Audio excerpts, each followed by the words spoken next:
Hi guys, super ബേസിൻ്റെ പുതിയൊരു എപ്പിസോഡാണ് നമ്മളിവിടെ ചെയ്യാൻ പോകുന്നത്. സൂപ്പർ ബേസിൻ്റെ നമ്മൾ പ്രീവിയസ്ലി 2 എപ്പിസോഡ്സ് ചെയ്തായിരുന്നു. അപ്പോൾ അതിൻ്റെ കണ്ടിന്യൂസ് സീരീസ് ആയിട്ട് സൂപ്പർ ബേസ് വെച്ചിട്ട് എങ്ങനെയോ ഒരു യൂസർ ഓതൻറ്റിക്കേഷൻ സിസ്റ്റം ചെയ്യാമെന്ന്. അത് നമ്മൾ മറ്റേ നമ്മുടെ ഗൂഗിളിൻ്റെ ആൻറ്റി ഗ്രാവിറ്റി ടൂളാണ് യൂസ് ചെയ്യുന്നത്. നമ്മൾ കുറേ ദിവസം വീഡിയോസൊക്കെ എടുത്തിട്ട് അപ്പം നമുക്ക് വീഡിയോയിലേക്ക് പോകാമല്ലേ.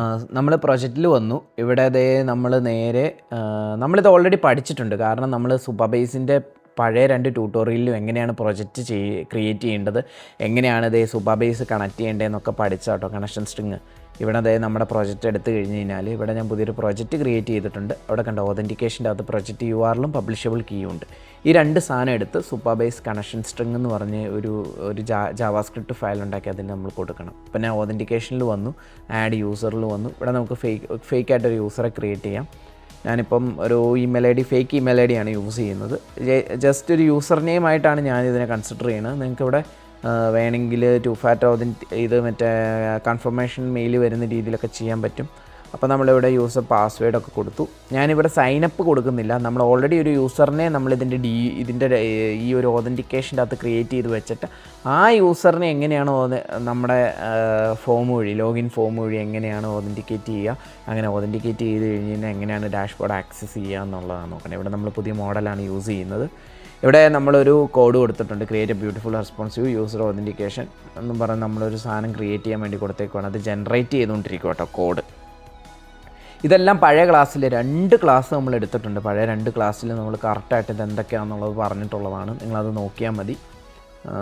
നമ്മളിവിടെ ഇതിൻ്റെ അകത്ത് നമ്മളിപ്പം ഒരു ഫോമായിരിക്കും, അതിലൊരു യൂസർ നെയിം അല്ലെങ്കിൽ ഇമെയിൽ എന്തെങ്കിലും ഒന്നായിരിക്കും. അത് ടൈപ്പ് ചെയ്യുക, പാസ്വേഡ് ടൈപ്പ് ചെയ്യുക, ലോഗിൻ ചെയ്യാൻ നോക്കുക. അപ്പോൾ ലോഗിൻ ആവുകയാണെങ്കിൽ നമ്മുടെ ഡാഷ്ബോർഡ് ആക്സസ് ചെയ്യാൻ പറ്റും. അതാണ് നമ്മുടെ ആപ്ലിക്കേഷൻ നമ്മൾ ഉദ്ദേശിക്കുന്നത് ആപ്ലിക്കേഷൻ കൊണ്ട്.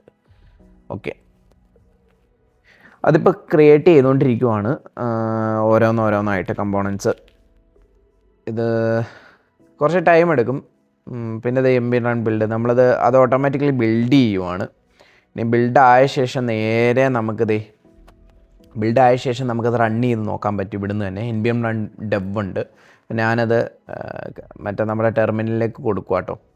ഇവിടുന്ന് നമുക്ക് അടിച്ച് കഴിഞ്ഞ് കഴിഞ്ഞാൽ ഇത് നേരെ ഇത് റൺ ചെയ്ത് ഇത് ബ്രൗസറിൽ ഓപ്പണായി വരും. ഇതൊക്കെ ഉണ്ടോ, ഒരു കിഡിലൻ ഒരു ബ്യൂട്ടിഫുൾ ആയിട്ടുള്ള ഒരു ഫോം ഇത് ഇപ്പോൾ ഓപ്പണായി വരും. നല്ലൊരു ബ്യൂട്ടിഫുൾ ഫോം. ഇതിനകത്ത് സൈനപ്പ് ഉണ്ട് കേട്ടോ, നമ്മൾ സൈനപ്പ് ചെയ്തിട്ടില്ല.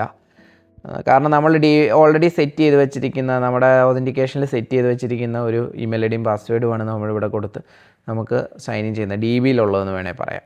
ഇപ്പോൾ നമ്മളിവിടെ സൈനപ്പ് ചെയ്തത് ഫെയിൽഡ് ആണ്. എന്താണ് റീസൺ? അങ്ങനെ ഒരു ഇമെയിലും ഇല്ല. സോ നമുക്ക് ഡാഷ്ബോർഡ് ആക്സസ് ചെയ്യാൻ പറ്റുന്നില്ല. അതിൻ്റെ ഒരു പേലോഡും പ്രിവ്യൂ ഒക്കെ കാണിച്ചു, ഇൻവാലിഡ് ക്രെഡൻഷ്യൽസ്. ഓക്കെ, ഇനി നമ്മുടെ ആക്ച്വൽ സാധനം നമുക്ക് കൊടുത്തു നോക്കാം, ഇത് വർക്കാവില്ലയോ എന്ന്. ഞാനിതിവിടെ കൊടുക്കുവാണ്. code2vsmart.com ഫേക്കാണ്. നിങ്ങൾക്ക് വേണമെങ്കിൽ ഇത് ഒതൻറ്റിക്കേറ്റ് ചെയ്യണ രീതിയിൽ ചെയ്യാം കേട്ടോ. മെയിലിലേക്കൊക്കെ വരുന്ന രീതിയിൽ വേണേൽ ചെയ്യാൻ പറ്റും. അത് അഡ്വാൻസ്ഡ് ആണ്, വേണേൽ ചെയ്യാം. ഇവിടെ ഞാനിപ്പോൾ സൈനപ്പ് ചെയ്തു. നമ്മൾ ഇതിൻ്റെ DBയിൽ ഒരു ഡാഷ്ബോർഡിലേക്ക് വന്നു. ഇതൊക്കെ ഫേക്ക് ഡേറ്റ കേട്ടോ ഡാഷ്ബോർഡിൽ കാണിച്ചേക്കണേ. കണ്ടോ, ഒതൻറ്റിക്കേറ്റഡ് ആയി. അതിൻ്റെ കൺഫർമേഷനും കാര്യങ്ങളൊക്കെയാണ്.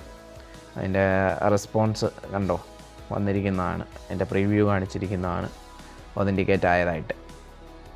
സൈൻ ഔട്ടും വർക്കിംഗ് ആണ്. സൈൻ ഔട്ട് ആയി കഴിഞ്ഞപ്പോൾ നേരെ ഫസ്റ്റ് പേജിലേക്ക് വന്നു.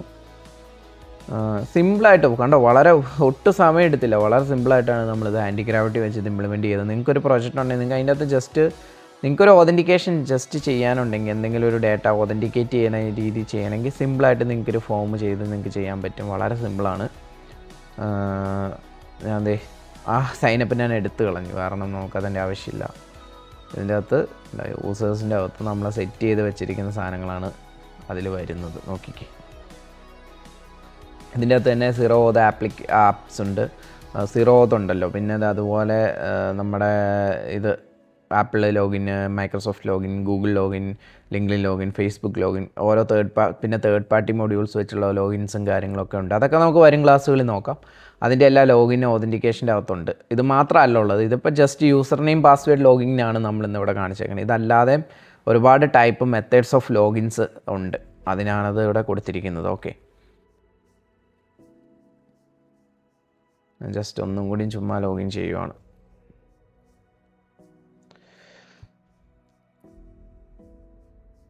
ലോഗിനായി. അപ്പോൾ താങ്ക് യു ഫോർ വാച്ചിങ്.